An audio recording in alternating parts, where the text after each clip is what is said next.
ராகினி வந்து நிவின் கிட்ட பேசுகிறாங்க. இந்த மாதிரி வந்து நீ பொய் சொல்கிற அப்படின்னு சொல்லிட்டு அதுக்கு வந்து நிவின் வந்து நான் உண்மையை தான் சொல்கிறேன். விஜயும் வந்து காவேரியும் இப்போ சேர்ந்து வாடுறது எல்லாமே இது வந்து பொய் தான். ஆனால் நான் சொல்கிறது தான் உண்மை அப்படின்ற மருமதி சொல்கிறாரு. அதை கேட்டு ராகினி ஒன்றும் புரியாமல் யோசிக்கிறாங்க. இந்த விஷயத்தை முதல்ல வந்து நம்ம எப்படி கிளாரிஃபிகேஷன் பண்ணுறது அப்படி சொல்லிட்டு யோசிச்சுட்டு இருக்காங்க. அதே மாதிரி வந்து ராகினி என்ன பண்ணுறாங்க, நேராக வந்து நம்ம வந்து காவேரி பார்க்க போகிறாங்க. இந்த மாதிரி வந்து நீ உங்கள் வீட்டுக்காரை டைவர்ஸ் பண்ண போறியா, நிவினை கல்யாணம் பண்ணிக்க போறியான்னு கேட்டாங்க. அதை கேட்டு அதிர்ச்சி அடைகிறாங்க நம்ம காவேரி. என்ன சொல்கிற நீ அப்படி சொன்னோன்னே, ஆமாம் நிவின் சொன்னார், இந்த மாதிரி நீயும் நிவினும் ஒன்றா சேர்ந்து வாழ போகிறீங்களா, எப்படி நிவின் அப்படி சொல்ல முடியும், நிவின் அப்படி சொல்லியிருக்க மாட்டார், நீ போய் சொல்லாத, சத்தியமாக சொல்கிறேன், நான் சொல்கிறதெல்லாம் உண்மை.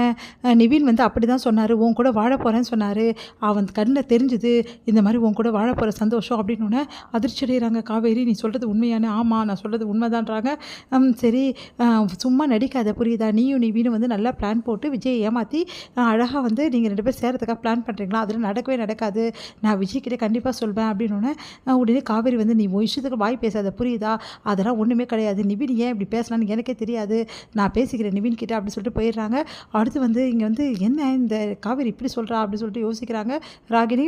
அடுத்து வந்து காவேரி செம டென்ஷனாக இருக்காங்க. எதுக்காக நிவின் இப்படி சொன்னார், ஒன்றும் புரியலையே, எதுக்காக இப்படி சொல்லணும் அப்படின்னு சொல்லிட்டு யோசிச்சுட்டே இருக்காங்க. நிவினை பார்த்து இதை கேட்டே ஆகணும் அப்படின்னு சொல்லிட்டு முடிவு பண்ணுறாங்க.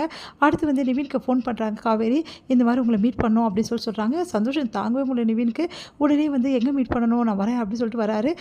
வந்தோட காவேரி நீ கூப்பிடுவேன்னு நினச்சி கூட பார்க்கல, எனக்கு எவ்வளோ சந்தோஷமாக இருக்குதுமா அப்படின்றாரு. உடனே வந்து எனக்கு எல்லா விஷயமும் தெரிஞ்சிச்சுன்னு உனக்கு தெரிஞ்சிச்சா அப்படி சொன்னோன்னே அதிர்ச்சிடுங்க, என்ன விஷயம் அப்படின்னோடனே ஒருவேளை தெரியலையோ அப்படி சொல்லிட்டு யோசிச்சுட்டு இருக்காரு. சரி நீங்கள் வந்து ராகினி கிட்ட என்ன சொன்னீங்க அப்படின்னோடனே ஒன்றும் சொல்லலையே, என்ன நீ கேட்குறது எனக்கு புரியல அப்படின்னோடனே நானும் நீங்கள் ஒன்றா சேர போகிறீங்க, ராகினி கிட்ட ஏன் சொன்னீங்க அப்படி சொல்லிட்டு கேட்டோன்னே அதிர்ச்சி அது வந்து அப்படி சொன்னேன், உண்மையை சொல்லுங்கள், எதனால் அப்படி சொன்னீங்க, எதுக்காக நீங்களும் நானும் ஒன்றா சேரணும், எனக்கு கல்யாணம் ஆகிடுச்சுன்னு உங்களுக்கு தெரியும்ல, அது என்னை பற்றி இப்படி பேசுறதுக்கு உங்களுக்கு அசிங்கமாக இல்லையா, நீங்கள் ராகினியை சமாளிக்க முடியலன்னா என்ன வேணாலும் பேசுவீங்களா நீங்கள் அப்படின்னோடனே அதெல்லாம் இல்லை காவேரி, நான் சொன்னால் புரிஞ்சுக்கோ, நான் வேணும்னு சொல்லலை அப்படின்னா, அப்போ வேணும்னு சொல்லலைன்னா எப்படி இந்த வார்த்தையை நீங்கள் சொல்லுவீங்க அப்படின்னு கேட்குறாங்க.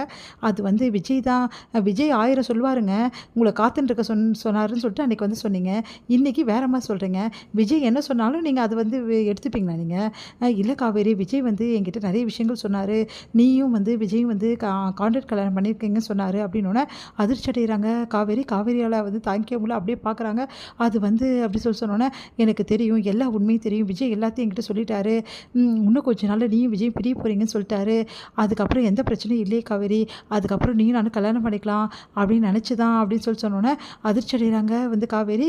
எப்படி சார், எப்படி நீங்கள் முடிவு பண்ணுவீங்க, நீங்களும் விஜயும் வந்து இது என்னை பற்றி முடிவு பண்ண, என் வாழ்க்கையை பற்றி முடிவு பண்ண யார் சார், நானும் அவரும் வந்து கான்ட்ராக்ட் கல்யாணம் பண்ணது உண்மைதான், அது எங்களுக்குள்ளே நடக்கிற பிரச்சனை, அதில் நீங்கள் தலையிடாதீங்க புரியுதா, என்ன காவேரி இப்படி பண்ணுற, பணத்துக்காக தானே அங்கே போய் நான் பணத்துக்காக இருக்கேன்னு உங்களுக்கு தெரியுமா, நான் விரும்பி தான் விஜயை கல்யாணம் பண்ணியிருக்கேன், இன்னும் சொல்லப்போனால் விஜய் தான் என் புருஷன், இப்போ கிடையாது எப்போவுமே அப்படின்னு சொன்னால் அதிர்ச்சி அடைகிறாரு. அப்படியே வந்து நிவினால் தாங்கிக்கவே முடியல. என்ன காவேரி நீ சொல்கிற, அது கான்ட்ராக்ட் கல்யாணம் தானே, பொய் கல்யாணம் தானே, அதை விட்டுட்டு வரதுக்கு எதுக்கு யோசிக்கிற நீ அப்படின்னு சொல்லிட்டு கேட்டோன்னே, இங்கே பாருங்கள் இதை பற்றி நீங்கள் பேசாமல் இருக்கிறத உங்களுக்கு தேவையில்லாமல் என் வாழ்க்கையில் நீங்கள் தலையிடுறது நல்லதுக்கு இல்லை, இதோட அவ்வளோதான் உங்களுக்கு அப்படி சொல்லிட்டு போகிறாங்க. என்ன பண்ணுறதுன்னு தவிக்கிறார் நிவின்.